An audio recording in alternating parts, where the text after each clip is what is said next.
अगर आप मेरे तरह अपने लैपटॉप को 10x फास्ट करना चाहते हैं, यानी कि अपने लैपटॉप में एक SSD इंस्टॉल करना चाहते हैं, तो ये वीडियो आपके लिए हेल्पफुल होने वाली है। क्योंकि रिसेंटली हमने अपने लैपटॉप में 500 GB का SSD इंस्टॉल करा है। तो क्या क्या प्रोसेस था, कैसे हमने इंस्टॉल करा, बाकी यहाँ पे क्या स्लॉट था मेरा, और ये कैसे पता चलता है, इसी के साथ सॉफ्टवेयर को माइग्रेट कैसे करते हैं और बूट का ऑप्शन कैसे, क्या कुछ करना है, सब कुछ इस वाले वीडियो में मैं आपको डिटेल में बताने वाला हूँ। तो आप इस वीडियो को एंड तक देखना। बाकी आप लाइक का बटन भी दबा देना और हम जल्दी से इस वीडियो को शुरू करते हैं। देखो यार, सबसे पहले आपको ये पता होनी चाहिए कि आपके लैपटॉप में कौन सा SSD स्लॉट है। यहाँ पे 3 तरह का SSD आता है। एक SATA आता है, SATA M.2 आता है और NVMe M.2 का स्लॉट आता है। तो यहाँ पे जो हमारा वाला था वो था NVMe M.2 SSD। तो हमने इसमें इंस्टॉल यही वाला SSD करा है। बाकी यहाँ पे ये 3 तरह के SSD आते हैं। तो इनमें से आपको कैसे पता लगेगा कि भाई हमारे में कौन सा स्लॉट है या फिर स्लॉट है ही नहीं, तो आपको कैडी लेना पड़ेगा। फिर आपको SATA वाला SSD उसमें इंस्टॉल करना पड़ेगा अपने लैपटॉप में। वो जो CD ड्राइवर है उसको निकालना पड़ेगा। तो यहाँ पे भाई पता कैसे लगेगा कि कौन सा SSD आपके लैपटॉप में लगेगा, तो इसके लिए आप इनके कस्टमर सपोर्ट का हेल्प ले सकते हैं। जैसे कि मेरे केस में HP का लैपटॉप था, तो इसमें क्या था कि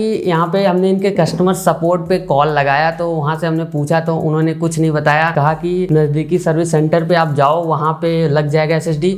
तो उन्होंने कोई भी जानकारी नहीं दी कि कौन सा स्लॉट है इसमें, बाकी डेडिकेटेड है कि इंटीग्रेटेड है, कुछ भी इन्होंने नहीं बताया। बाकी जब हमने लैपटॉप परचेज किया था तो वहां पे मुझे पता लगा था कि इसमें डेडिकेटेड स्लॉट है। तो उससे पता ये लग गया कि भाई SATA वाला तो SSD इसमें नहीं लगेगा। बाकी 2 ऑप्शन बचा कि यहाँ पे हो सकता है कि SATA M.2 लगे या फिर यहाँ पे NVMe M.2 SSD इसमें लगेगा। तो ये चीजें मुझे कैसे पता लगी, देखिए यहाँ पे क्या था कि हमने इनके वेबसाइट पे भी जाके देखा। तो वहाँ पे जैसे कि मैं आपको पहले दिखा देता हूँ, कोई भी लैपटॉप है आपका तो उसके वेबसाइट पे आपको जाना है। तो यहाँ पे मेरे केस में HP का था, तो यहाँ पे हमने क्या किया कि यहाँ पे इनका सपोर्ट वाला सेक्शन है, यहाँ पे आपको मिल जाएगा सपोर्ट एंड ट्रबल शूटिंग। तो इस पे आपको क्लिक कर लेना है। उसके बाद यहाँ पे आपको अपने लैपटॉप का मॉडल बता देना है। तो मेरा था HP 15DI2001। तो ये है मेरे लैपटॉप का मॉडल। तो यहाँ पे हमने सर्च कर दिया। उसके बाद क्या है कि यहाँ पे आपको मेंटेनेंस वाला एक PDF मिल जाएगा जिसमें सारी जानकारी दे दी जाएगी, बट मेरे केस में नहीं था। लेकिन मैं आपको बता देता हूँ कि कैसे देखना क्या है। तो यहाँ पे क्या है कि आपको मैनुअल्स का एक ऑप्शन मिलेगा। यहाँ पे आपको बहुत सारे मैनुअल्स मिल जाएंगे, जैसे कि आप देख सकते हैं यहाँ पे सॉलिड स्टेट ड्राइव यानी कि SSD। तो इस वाले PDF में आपको पता लग जाएगा कि इस वाले लैपटॉप में कौन कौन सा स्लॉट है, कौन सा SSD लगेगा। तो इस PDF में आपको पता लग जाएगा। बट मेरे केस में ऐसा नहीं था, तो हमने कॉल किया तो वहां से भी कोई जानकारी नहीं मिली। बट यहाँ पे मुझे एक वेबसाइट काफी हेल्पफुल लगा जो कि है crucial.com। तो यहाँ पे मैं गया था crucial.com पे। उसके बाद मुझे यहाँ पे एक ऑप्शन देखने के लिए मिला, अपग्रेड माई कंप्यूटर। तो यहाँ पे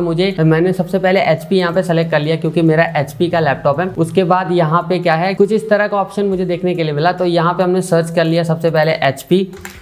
तो उसके बाद मुझे यहाँ पे HP के जितने भी सीरीज के लैपटॉप आते हैं वो सब आपको यहाँ पे देखने के लिए मिल जाएगा। तो यहाँ पे मेरा मॉडल नंबर था HP 15DI2001TX। तो यहाँ पे कुछ नहीं दिख रहा था, तो HP 15 सीरीज में मैं गया। यहाँ पे बहुत सारे मॉडल्स मुझे देखने के लिए मिल गए। जैसे कि आप देख सकते हैं यहाँ पे बहुत सारे मॉडल्स आपको देखने के लिए मिल जाएंगे। जो भी मॉडल आपके लैपटॉप का है तो आपको यहाँ पे सर्च कर लेना। तो ये है मेरे लैपटॉप का मॉडल नंबर HP 15DI2001TX। तो मैंने इस पर क्लिक कर लिया। उसके बाद क्या था कि यहाँ पे ये मुझसे पूछ रहे हैं कि आपको रैम अपग्रेड करना है या फिर SSD। तो हमने SSD पे क्लिक किया कि कौन सा इसमें कंपैटिबल है SSD। तो इन्होंने क्या किया कि पूरा अपना रिकमेंडेशन दे दिया कि हमारे पास ये SSD है जो कि आपके लैपटॉप के लिए कंपैटिबल है। तो यहाँ से अपना फायदा कैसे निकालना है, देखिए क्या है कि यहाँ पे आपको पता चल जाएगा कि कौन सा SSD आपके लैपटॉप में इंस्टॉल होगा। तो यहाँ पे पूरा फोटोज भी दिया गया है, इससे भी आप पता लगा सकते हैं। बाकी यहाँ पे लिखा भी है NVMe वाला है। बाकी यहाँ से भी आप SSD बाई कर सकते हैं अगर आपको क्रूशियल का लेना है। बाकी मेरे केस में क्या था कि मैंने सैमसंग का परचेज किया क्योंकि मेरा ज्यादातर काम वीडियो एडिटिंग होता है लैपटॉप से। तो मैंने सैमसंग का ये वाला प्रेफर करा और ये मुझे काफी सही डील मिल गया। मैं 250 GB का लेने वाला था, बट मुझे यहाँ पे 500 GB 250 GB वाले रेट में ही मिल गया था। तो ये कैसे मिला अभी आगे मैं आपको उसके बारे में बताता हूँ। सबसे पहले देखिए यहाँ से आपको ये पता चला कि भाई स्लॉट कौन सा है। तो इस तरीके से आप पता लगा सकते हैं कि आपके लैपटॉप में कौन सा SSD स्लॉट है। अब बारी है SSD खरीदने की। तो SSD कौन सा खरीदें, तो यार मैं यहाँ पे ज्यादातर लोगों को रिकमेंड यही करूंगा कि यहाँ पे आप 250 GB वाले SSD के साथ कम से कम जाएं। तो यहाँ पे मैं भी 250 GB वाला ही लेने वाला था, बट मेरा थोड़ा काम ज्यादा होता है यहाँ पे वीडियो एडिटिंग वाला। तो कोई भी फाइल होता है तो कम से कम 25-30 GB का तो होता ही होता है। तो इस हिसाब से मैंने 250 GB प्रेफर किया था कि हाँ 250 GB तो मोर देन एनफ है और सारा C ड्राइव भी उसमें रहने वाला है। बाकी यहाँ पे जो भी मैं फुटेजेस को यहाँ पे रिकॉर्ड करूंगा मैं वहां डालूंगा, और जो भी मतलब एडिटिंग वाला ही सारा काम था मेरा, इसलिए मैंने ये वाला परचेज किया। तो अब सीन क्या हुआ कि मैं गया था Amazon पे खरीदने ये वाला SSD, तो 250 GB वाला मैंने देखा तो वो करीब 4500 के आसपास दिखा रहा था, और उस टाइम पे ये ग्रेट इंडियन फेस्टिवल सेल चल रहा था। तो ये वाला जो SSD था वो करीब 6200 रुपए के आसपास अभी भी दिखा रहा है। तो उस टाइम पे क्या था कि मैंने थोड़े दिन प्राइस को ट्रैक किया, और एक दिन क्या हुआ कि इसका प्राइस ड्रॉप हो गया और 5000 के अंदर ये वाला SSD दिखा रहा था। मैंने फटाक से उसी दिन ऑर्डर कर दिया और ये वाला SSD मुझे मिल गया 5000 के अंदर, और थोड़ा और भी ऑफर था तो वो सब लगाने के बाद 4500 के आसपास ये वाला SSD मुझे मिल गया था। तो यहाँ पे काफी सही डील था कि यार 250 GB का जितने में SSD मिलता है उतने में मुझे 500 GB वाला सैमसंग का SSD मिल गया। तो ये काफी सही डील था और मैंने तुरंत के तुरंत परचेज कर दिया। वैसे तो मैं काफी टाइम से सोच रहा था कि SSD मुझे अपने लैपटॉप में इंस्टॉल करना है, क्योंकि काफी ज्यादा स्लो चल रहा था जब से मैंने एडिटिंग वाला काम यहाँ पे स्टार्ट किया था इस वाले लैपटॉप में। तो फिर जाके हमने ऑर्डर करा, और यहाँ पे उसके बाद क्या किया, इस लैपटॉप को हमने ओपन किया। ओपन कैसे करना है, बस स्क्रू पीछे के साइड में आपको देखने के लिए मिल जाएगा। तो सभी स्क्रू को हमने ओपन करा। उसके बाद भाई थोड़ा सा गंदा भी था तो साफ सफाई कर लिया हमने। फिर हमने देखा कि यहाँ पे डेडिकेटेड एक स्लॉट दिया गया है जो कि NVMe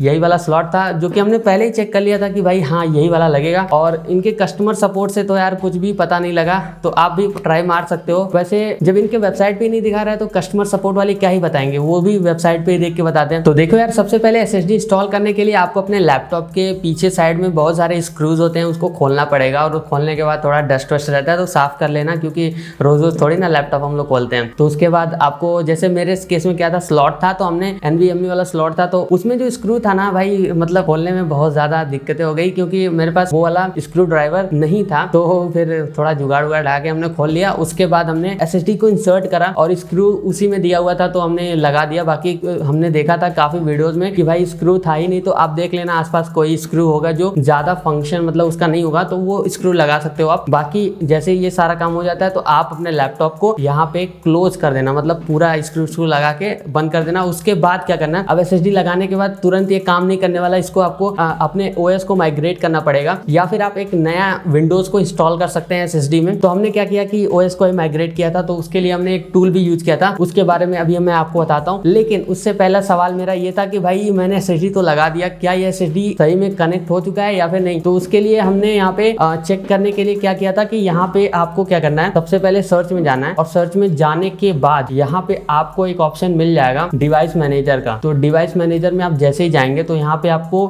डिस्क ड्राइव्स का ऑप्शन मिलेगा। तो यहाँ पे आप देख सकते हैं कि सैमसंग SSD जो है वो मेरा यहाँ पे शो कर रहा है। तो कुछ इस तरीके से आप यहाँ पे देख सकते हैं कि भाई SSD आपके लैपटॉप में इंसर्ट हो चुका है या फिर नहीं। अब इसके बाद आपको क्या करना है, आपको यहाँ पे इसको भाई कट कर लेते हैं पहले। उसके बाद यहाँ पे आपको जाना है कंप्यूटर मैनेजमेंट में, और फिर यहाँ पे आपको एक ऑप्शन मिलेगा डिस्क मैनेजमेंट। तो डिस्क मैनेजमेंट में आप जैसे ही जाएंगे तो यहाँ पे आपके सारे डिस्क देखने के लिए मिल जाएंगे एज इट इज, जैसे यहाँ पे दिख रहा है। तो उसके बाद क्या है कि यहाँ पे आपको ये वाला जो मेरा डिस्क 1 है, ये मेरा SSD है 500 GB का, जो कि यहाँ पे हमने इंस्टॉल कर लिया है, तो इसलिए भरा भरा दिख रहा है। बाकी आपके केस में ये अनएलोकेटेड दिखाएगा। तो यहाँ पे सबसे पहले आपको करके इसे ऑनलाइन कर लेना है। ऑनलाइन करने के बाद आपको इनिशियलाइज कर लेना है, और इनिशियलाइज करने के बाद आपको इसका नामकरण कर लेना है, जो भी EDF जो भी आप नाम रखना चाहते हैं। उसके बाद जाके ये काम फाइनल होता है। तो ये सारी चीजें करने के बाद आपको अपने OS को माइग्रेट करना पड़ेगा। तो हमने OS माइग्रेशन के लिए एक सॉफ्टवेयर यूज किया था जिसका नाम है मिनी टूल पार्टीशन विजार्ड। तो ये वाला जो टूल है ना, ये पेड टूल है, तो इसको फ्री में कैसे मिलेगा वो आप दिमाग लगा लेना। अगर नहीं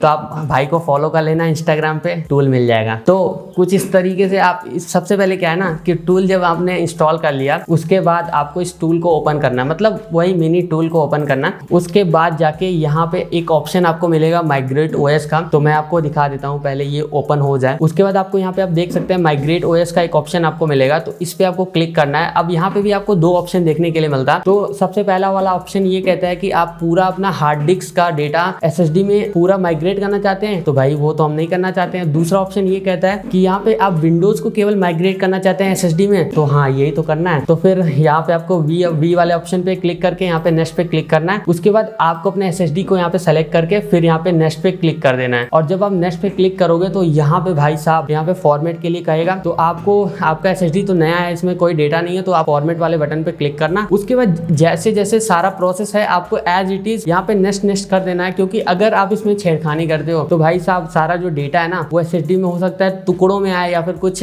मतलब दिक्कत हो जाएगी। मेरे केस में भी यही हुआ था, तो हमने दोबारा से SSD को यहाँ पे फॉर्मेट किया। उसके बाद जो भी प्रोसेस ये बता रहा था बाय डिफॉल्ट वैसे ही हमने यहाँ पे माइग्रेट कर दिया। तो सारी चीजें आपको स्क्रीन पे दिख रही होंगी फास्ट फॉरवर्ड में, आप देख लेना, थोड़ा सा वीडियो को स्लो कर लेना या फिर कैसे भी आप देख लेना। तो यहाँ पे सारी चीजें आपको करनी है। उसके बाद क्या है कि आपका जो सिस्टम है वो यहाँ पे रीस्टार्ट होगा। तो रीस्टार्ट करने के लिए कहेगा पहले, क्योंकि सी ड्राइव से ही आप सारी चीजें यहाँ पे कर रहे हो, तो सी ड्राइव को ही कॉपी कर रहा है, बाकी मतलब सी ड्राइव को ही माइग्रेट कर रहा है। तो यहाँ पे क्या है कि थोड़ा सा यहाँ पे आपको रीस्टार्ट करना पड़ेगा। उसके बाद भाई एक वेब सीरीज का कोई एक एपिसोड लगा लेना और देखना, क्योंकि 1 घंटे तो लग ही जाएंगे। उसके बाद बूट वाला जो सिस्टम है वो यहाँ पे चलना स्टार्ट हो जाएगा। फिर जैसे ही माइग्रेशन वाला काम खत्म हो जाता है तो आपका विंडो यहाँ पे फिर से ओपन होगा। बट यहाँ पे एक चीज और आपको करना होगा, जो कि बूट मोड को आपको SSD पे करना है, क्योंकि अभी भी हार्ड डिस्क से ही आपका जो विंडो है वो बूट होना स्टार्ट होगा। तो उसके लिए आपको क्या करना है, फिर आपको अपने लैपटॉप को कुछ टाइम तक पहले आप मतलब शट डाउन कर देना। उसके बाद आप पावर की या फिर जो भी बटन है उससे आप क्लिक करके यहाँ पे ओपन करना। फिर यहाँ पे मेरे केस में क्या था कि बूट मोड को यहाँ पे इनेबल करने के लिए F10 प्रेस करना था, तो हमने F10 प्रेस किया। उसके बाद बूट मोड ऑन हुआ, वहां पे OS वाला जो फील्ड था उस पे यहाँ पे हार्ड डिस्क पहले से सेलेक्टेड था, तो हमने